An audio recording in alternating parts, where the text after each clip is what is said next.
Hi again everybody, welcome back again di Altcoins Update. Apa kabar teman-teman semuanya? Semoga sehat selalu, berbahagia, dan baik-baik saja. Guys, kita update sedikit ya progres dari altcoins yang mungkin sebagiannya di request sama teman-teman di previous video update. Saya ada ngecek di Tenamio dan Sui, malah nggak ada komen ya dari first comment-nya berhubungan dengan altcoins yang di request untuk dilihatkan lah price action atau technical analysis-nya.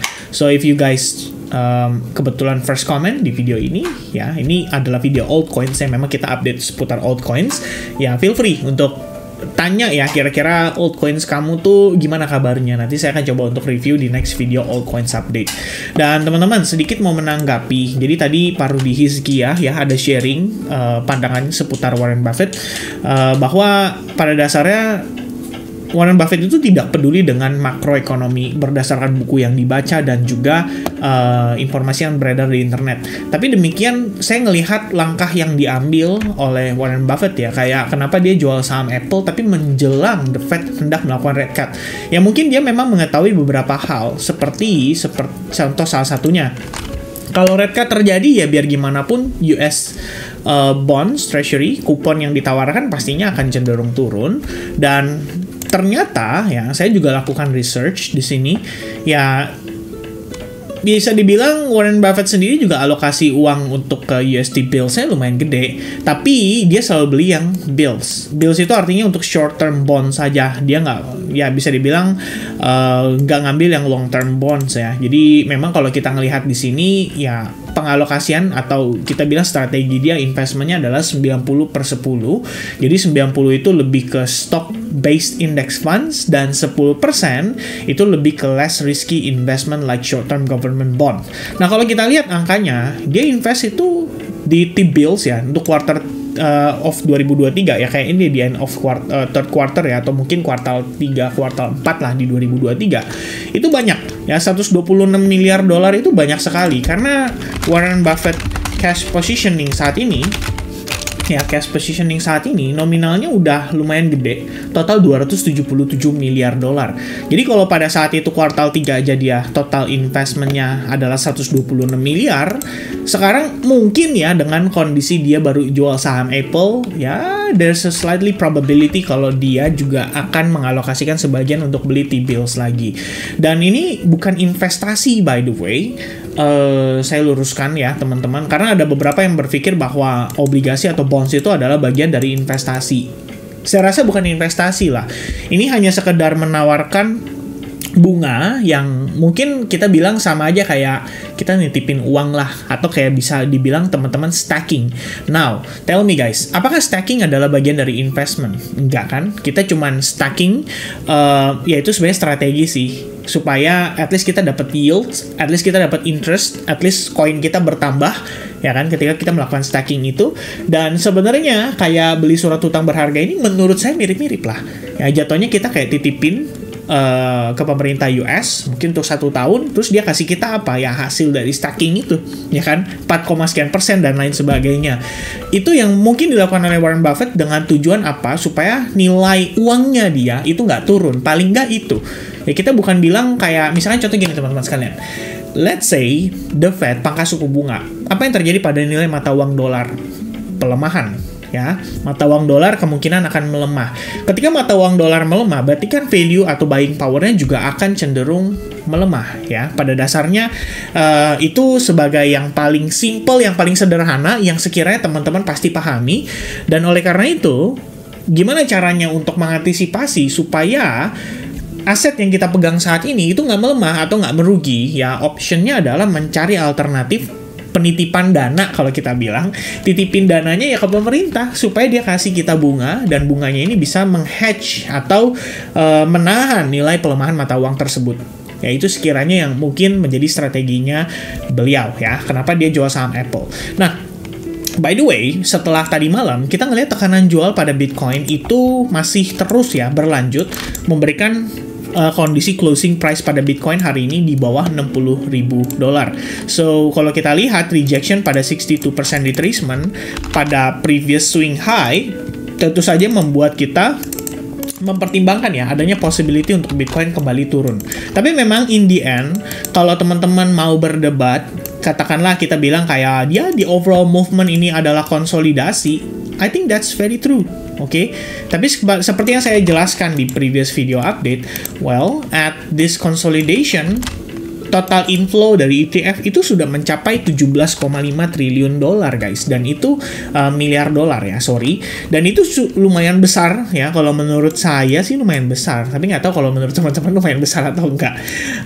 But in the end ya, tadi kita juga coba untuk bisa dibilang ngecek data ya, teman-teman sekalian. Dan faktanya adalah kalau misalkan teman-teman berpikir seandainya BlackRock itu yang beli adalah BlackRock-nya, enggak ya. BlackRock itu yang beli ETF-nya adalah retail investor juga so far. Oke, ada beberapa report yang menunjukkan kalau pemegang BlackRock ETF itu ya sebagiannya juga dari institusi, dari pemain-pemain besar atau whales ya kita bilang. Tapi in the end retail investornya juga sama, teman-teman sekalian. Mungkin itu yang menjelaskan sedikit banyak bagaimana reaksi para pelaku pasar terhadap pergerakan Bitcoin. Jadi kita ngelihat, teman-teman, pada dasarnya ketika outflow terjadi pada ETF, di hari yang sama, market itu cenderung terkoreksi. Ini, guys, ketika inflow terjadi pada ETF, ya, at least beberapa hari terakhir, kecil-kecil nominalnya, nggak gede, nggak signifikan, tapi juga mempengaruhi market atau mempengaruhi pasar. Ya, ada satu titik 8 Agustus kita melihat inflow terjadi cukup besar, dan pada tanggal 8 Agustus kita bisa lihat bar candle terbentuk di sini, bullish sekali, dan dengan pergerakan yang sangat impulsif. Itu terjadi berbarengan dengan inflow sekitar 194,6 juta dolar. Maka, ya kita bisa mengambil kesimpulan kalau saat ini market maker-nya itu sudah mulai aktif bermain. Beda dengan era kita retail to retail. Ya saya dengan kamu, kamu dengan dia, ya kita retail to retail aja. Dan mungkin big players-nya pada saat itu kayak MicroStrategy atau Michael Saylor, kemudian ada beberapa seperti institusi-institusi atau kita bilang company-company besar lah, macam Three Arrow Capitals yang melakukan transaksi tapi menggunakan leverage juga dan lain sebagainya. Nah, itu harus diperhatikan, teman-teman sekalian. So, what happened with Bitcoin saat ini? Sebenarnya not surprising ya, total sudah 163 hari, berarti kita hanya terkonsolidasi di range yang lebih kurangnya sama, dan ini balik lagi kayak summer pada era ini. Nah, sekarang kita bahas sedikit soal altcoins. Untuk Bitcoin pada intinya kita ngelihat tekanan jual masih berlanjut ya. Saya sih tadi ngecek juga ya untuk price action daripada si Bitcoin sendiri. Kalau kita ngelihat di overallnya pada perspektif time frame besar ya, kayak 4 jam misalnya, atau misalkan 1 jam deh, teman-teman lihat ya kita juga masih konsolidasi. Dia naik nggak create higher high, dia turun belum create lower low. Apakah dia akan turun terus dan create lower low? Saya rasa jika itu demikian terjadi juga sewajarnya ya, karena kita ngelihat di sini overallnya movementnya dari penguatan ini kita melihat mengalami pullback ya. Dan pullback ini relatif korektif dibandingkan dengan naiknya pada saat tanggal 8 Agustus itu. Kenaikan impulse, sekarang kita ngelihat dia pullback korektif. Ya mungkin ini small reaction atau temporary reaction aja atas apa yang terjadi pada CPI tadi malam. Dan pengalihan uang ya kalau kita bilang, bukan dibelikan Bitcoin, tapi mungkin mereka cenderung memilih untuk beli T-bills dulu. Jadi manfaatin mumpung saat ini yields-nya masih gede. Nanti kalau misalkan The Fed udah mulai pakai suku bunga, yields-nya akan cenderung turun. Jadi nggak ada salahnya mereka sabar-sabar kayak 2 bulan mungkin atau 3 bulan. Tapi setelah itu kita ngelihat market, let's say offering mereka price yang lebih murah, mereka bisa beli juga dengan nominal yang lebih bombastis lagi. Ya itu sekiranya, teman-teman. Tapi ya balik lagi, market juga butuh liquidity, karena buat orang-orang yang nggak ngerti, ya dia cuma ngeliatin harga Bitcoin, ya kan, ngeliatin harga Bitcoin. Tanggal 8 Agustus dia merasa, wih bagus nih, mantep Bitcoin balik lagi ke 58.000. Wih reboundnya cepet ya. Tapi sekarang di harga yang sama, situasinya berbeda ya, pesimisnya lebih tinggi. Ini kayak Bitcoin susah nih, nggak bakal bisa naik, adalah Bitcoin scam. Ya, makin banyak yang fear and greed itu sebenarnya semakin bagus sih kalau misalkan kita ngelihat untuk market Bitcoin sendiri ya. Karena faktanya, every time Bitcoin memasuki extreme fear atau fear, kita nemuin titik di mana level itu merupakan area supportnya, dan itu bisa cukup menarik bagi kita yang mungkin hendaknya melakukan investment pada Bitcoin atau beli Bitcoin secara jangka panjang untuk dikit ya, maksudnya store of value secara jangka panjang. Dan pada akhirnya ya demikian teman-teman sekalian, every cheap price ya jadi good opportunity untuk buying the dip ya. Walaupun bukan berarti besok atau lusa langsung naik, karena itu pola pikir trader biasanya. Kalau yang mungkin investment ya jangka panjang dia lihatnya. Nggak mungkin dia cuman beli terus ngarep besok udah langsung naik 200-300%. Right? Ya, itu lebih kurangnya. Oke, so coins update-nya panjang ya. Ini 10 menit pertama kita ngebahasnya Bitcoin dan sedikit berbagi pandangan. Tapi mudah-mudahan teman-teman bisa dapetin sesuatu di sini. So, kita bakal discuss sedikit ya. Ethereum, Bitcoin, kemudian Ethereum Solana, I guess ya. Atau Solana Ethereum. Jadi kalau kita ngelihat saat ini, itu market atau pelaku pasar masih cenderung shifting ke Solana. Karena kita ngelihat trennya, at least dalam beberapa hari terakhir, atau beberapa minggu terakhir ya, ini udah beberapa minggu terakhir sih, ya saya ngelihatnya Solana terhadap Ethereum itu cenderung creating yang namanya higher high and higher low. Even pada saat ini kita mengalami pullback tepat di 62% retracement. Saya belum tahu apakah dia akan naik lagi dari sini, tapi faktanya adalah kita sudah melihat adanya higher high pada Solana Ethereum. So technically Solana lebih dominan. Ya, setidaknya lebih menarik lah dibandingkan dengan Ethereum. Sementara Ethereum itu masih bergelut ya dengan outflow yang disebabkan oleh Grayscale. Walaupun nominalnya udah terus-menerus melemah, but kita udah mulai ngeliat ya sudah mulai ada inflow, tapi ini tetap nggak sebanding lah dengan keluarnya. Jadi kalau kita ngelihat total keluarnya ya udah 366,3 million dollar ya, 366 juta dolar. Ya, BlackRock sih udah mau mencapai 1 miliar dolar, jadi dia pelan-pelan tapi pasti teman-teman sekalian. Meanwhile, kalau misalkan yang keluar dari Grayscale ini, kemungkinan ya mereka juga lebih prefer untuk pindah ya. Dalam arti ETHE, ticker yang ditawarkan Grayscale itu adalah 2,5% fee-nya. Nah, dia terus keluarin lagi nih mini ETF. 0,15% fee-nya. Murah banget kan? Pasti harusnya keluar dari sini dan lebih baik saya pindah ke yang lain yang fee-nya jauh lebih murah. Nah, itu bisa menjadi pertimbangan di mana saat ini Ethereum mungkin memang sedang dalam keadaan aktif diakumulasi ya oleh para pelaku pasar dan memanfaatkan price yang relatif murah ya. Jadi memang nggak mau buru-buru juga. Karena kalau terakhir saya dapat kabar ya, kalau misalkan Ethereum transaction ya rise ya. Coba kita lihat teman-teman, Ethereum transactions ya per day is at current level of 1.089 million ya, up from 1,061 million dollar, itu berarti sekitar 1 miliar dolar teman-teman, 1 billion ya, karena 1000 yesterday and up from 1 year ago ya. This is a change of 2.66% from yesterday and 7.81% from 1 year ago ya. Pada dasarnya sih Ethereum transactions ya memang ada pertumbuhan yang cukup baik sekali pasca Dencun upgrade, terutama di layer 2 juga demikian ya teman-teman sekalian. Namun belum terrefleksi aja dari segi price action-nya. Mungkin kita kena tekanan jual gara-gara kemarin saya lupa lagi nama company-nya teman-teman ya, Jump Crypto ya kalau nggak salah ya, Jump Crypto atau Jump Trading ya, yang ngejual Ethereum pada saat weekend. Jadi dia buang barang Ethereum pada saat weekend sebelum kejadian hari Senin ya, Japan market crash gara-gara carry trade ya, carry trade effect, dan diperkirakan itu dia melakukan carry trade juga terhadap Ethereum. Jadi dia beli pakai Japanese yen. Makanya ketika dapat kabar kalau Japanese yen akan naikin suku bunga, wah, bukan dapat kabar lagi ya, tapi sudah dilakukan, maka market panik ya. Probably dia akan jual barang atau aset dia supaya dia bisa tukar balik ke yen di harga yang masih relatif sama supaya nggak terlalu selisihnya jauh, jadi nggak minus ya. Itu sudah saya jelaskan pada saat kita lagi live streaming di sini ya, saya lupa di antara yang mana ya, salah satunya lah teman-teman sekalian. Kita udah bahas cukup banyak. Nah, sekarang posisi Ethereum gimana? Kita balik lagi ke higher time frame dulu. Ini sebenarnya dia masih secara konsisten creating higher low, dan terlepas dari tekanan jual yang ada, Ethereum masih bisa bertahan lah di atas area support resistance yang ada pada sekitaran 2.153 dolar, atau kita boleh pembulatan di level 2.000 dolar, level psikologis, dan ternyata harga reactingnya cukup baik di situ. So far kita ngelihat dia masih konsolidasi saja, tepat di antara 2835 dan juga di antara 2150-an. Di sini adalah level yang menurut saya cukup krusial, sebab kita ngelihat awal mula rally-nya Ethereum itu berawal dari kisaran 2.200 dolar, boom, naik signifikan, kemudian dia pullback. Ini masih sentimen ya harusnya. Selain sentimen, ETF juga disambut dengan baik sekali karena Bitcoin-nya juga rally kan pada sekitaran 11 Januari itu pertama kali kita ngelihat dia mengalami crash ya, bukan crash lah kalau kita bilang pullback, bikin market panik, sell the news event dan bla bla bla. Kemudian saat Bitcoin rally, ya Ethereum juga ikut rally, naik sampai tertingginya di 4.000-an something. Itu total 100% gain guys dalam waktu yang relatif singkat.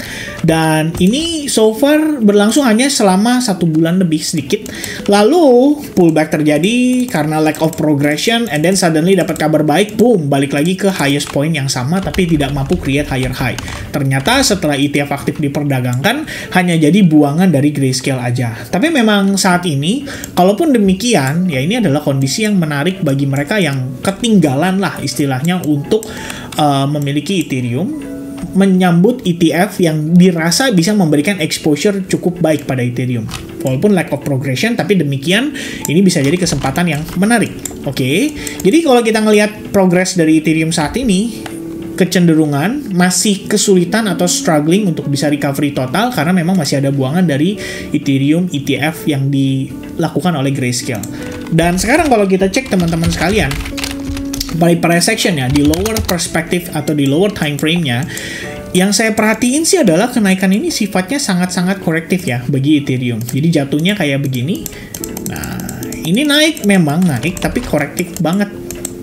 Sehingga ada resiko ketika dia mencapai satu titik tertentu, kita bisa melihat rejection bisa kembali terjadi pada Ethereum, dan ini yang harus Anda waspadai. Ibaratnya kalau misalkan mau cicil beli, well, kita bisa dapat kesempatan untuk cicil beli dari harga yang relatif murah atau lebih rendah. Untuk saat ini, belum menjadi kesempatan yang menarik kalau menurut saya. Ya, terutama ya terkait dengan tekanan jual yang ada saat ini, ya mampu menciptakan ya tekanan jual lebih lanjut pada Ethereum hingga dia bisa bermain di bawah level low point terdekatnya. Jadi kalau kita ngelihat di 1 jam aja, saat ini posisi kita sudah mengalami market structure shift, di mana previously dia create higher high.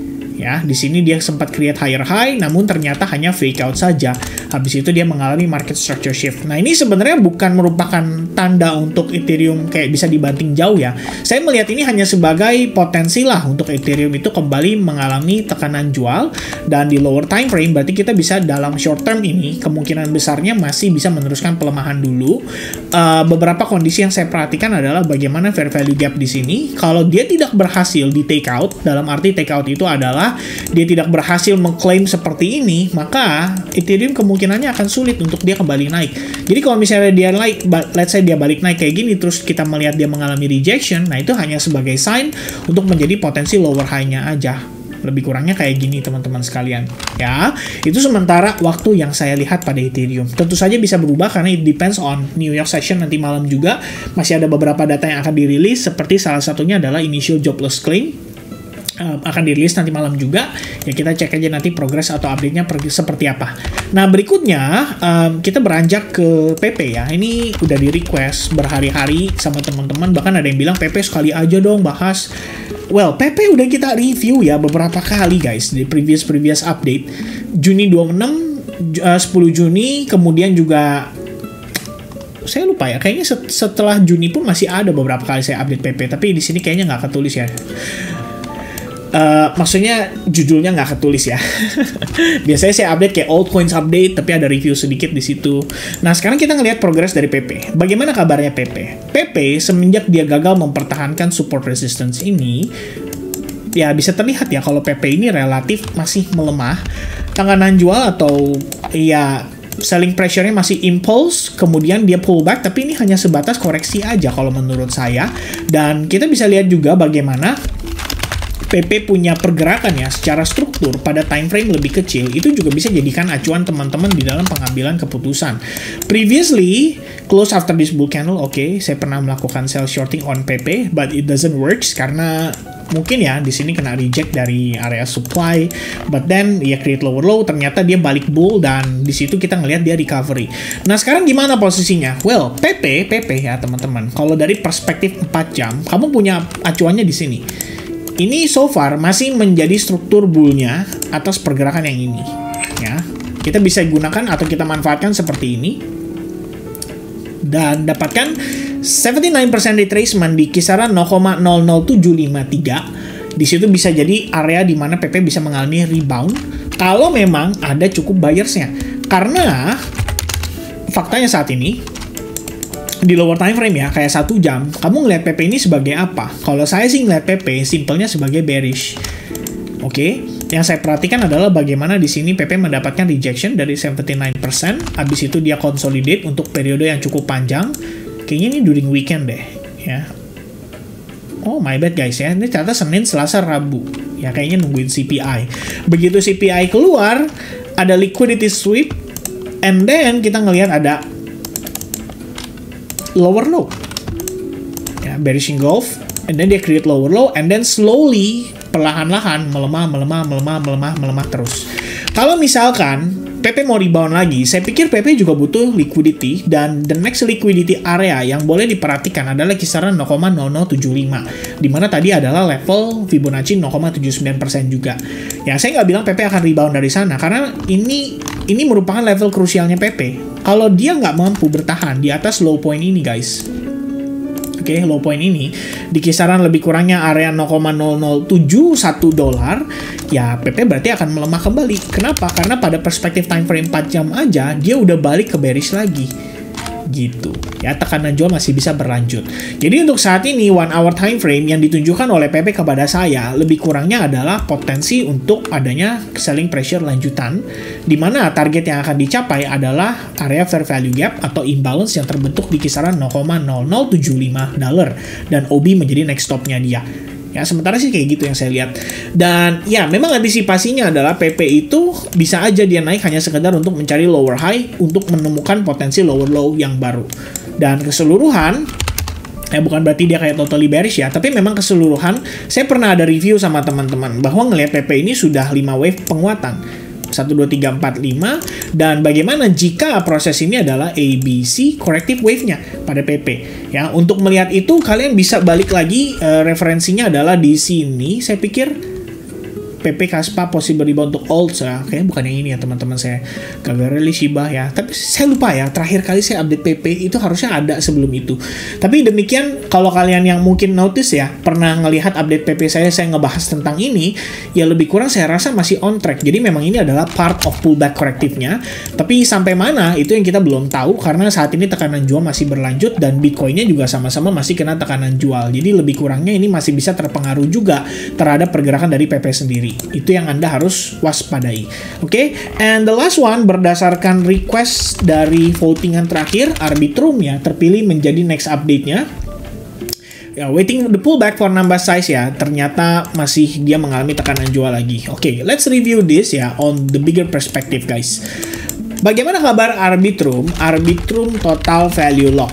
Ya, mungkin patokan kita dari sini dulu, karena biar gimana pun total value lock menunjukkan ya bagaimana daya tarik si aset tersebut saat ini itu masih bagus atau tidak. Ya, so far si total value lock di Arbitrum masih mencapai 2,978 billion dollar, dan ya walaupun turun-turun sedikit ya, tapi overall-nya masih oke lah, karena nominalnya masih relatif cukup besar kalau mungkin di-compare dengan layer 2 lainnya terhadap Ethereum. Nah, Arbitrum belum sepenuhnya di-unlock supply-nya, jadi kita ngelihat masih ada resiko juga terhadap penambahan supply yang terjadi, sementara kalau demand-nya masih kurang baik ya, ini bisa menjadi resiko juga untuk Arbitrum akhirnya tertekan kembali ke harga yang relatif lebih murah.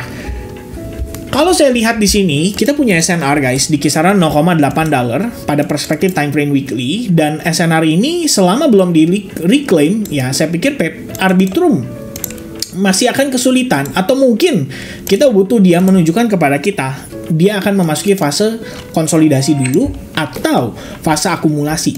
Jadi kalau saat ini dari perspektif weekly-nya yang saya lihat di sini adalah potensi liquidity sweep dengan wick candle yang begitu panjang ke bawah, closing by weekly membentuk seperti pin bar, bukan pin bar ya, kalau kita bilang itu kayak semacam doji, dia consolidate di situ aja, atau star pattern ya, itu bisa dibilang tepat teman-teman sekalian. Dan berikutnya kita butuh konfirmasi lebih lanjut pada perspektif time frame yang lebih besar, kayak misalkan daily atau weekly tadi. Kayak misalnya di weekly, seandainya kita ngelihat ya mungkin pada saat closing minggu ini dia ngebentuk kayak semacam bull candle lah, let's say.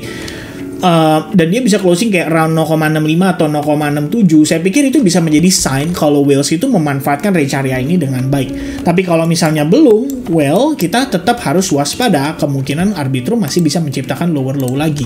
Itu artinya kalau bagi saya ngelihat kondisi kayak gini itu berarti belum begitu tepat ya dalam segi timing. Kalau dari segi harga, seandainya kalian ngukur-ngukur dan menurut kalian Arbitrum undervalue nih dengan total value lock segini tapi harganya segini doang, wah ini harusnya bisa lebih tinggi. Nah itu silakan ya, jadikan pertimbangan pembelian atau menjadi pertimbangan teman-teman melakukan akumulasi. Tapi balik lagi guys, kalau saya pribadi sih dari segi timing belum ngelihat adanya sign of reversal. Dan di sini kalau nggak ada reversal sign, ya buat saya nggak perlu terlalu terburu-buru, karena in the end kalau memang kita mau ngelihat old season sekalipun, itu baru hanya akan terjadi kalau Bitcoinnya sudah mengalami rally parabolik dulu. Kalau Bitcoinnya belum rally parabolik, ya altcoinsnya juga masih akan tertekan. Dan pada akhirnya Anda akan suffering kalau misalkan terburu-buru mengambil keputusan bahwa oke, ini udah murah, beli sekarang, ketika gue buy the dip ternyata dia makin dipping. Nah itu kan kadang-kadang jadi concern dari sebagian para pelaku pasar, terutama bagi mereka yang maunya buru-buru, pengennya beli sekarang, habis itu besok udah cuan. Nah itu dia ya, menjadi permasalahan. Saat ini teman-teman, Anda harus smart juga memanfaatkan situasi saat ini, at least pertimbangkan untuk risk management yang proper. Jangan sampai teman-teman sekalian beli atau kalian melakukan transaksi di altcoins, terus kalian merasa bahwa udah confident banget ini bakal bottomnya, ternyata dikasih sedikit harga yang lebih rendah, terus kalian panic selling, malah buang semua di harga yang relatif sangat rendah. Apa nggak sayang gitu kan? Ternyata begitu kalian buang, ada kesempatan nih untuk dia rebound kembali. Ya apalagi untuk koin yang kasarannya, nggak tahu ya, saya ngeliat Arbitrum sih cukup strong. Sangat disayangkan aja kalau misalkan teman-teman keburu kena shakeout. Dan salah satu yang membuat orang biasanya khawatir adalah dia masuk terlalu banyak. Jadi ketika dia ngeliat portofolio itu bisa keringet dingin, ya, bisa galau, bisa stres gara-gara dia pikir,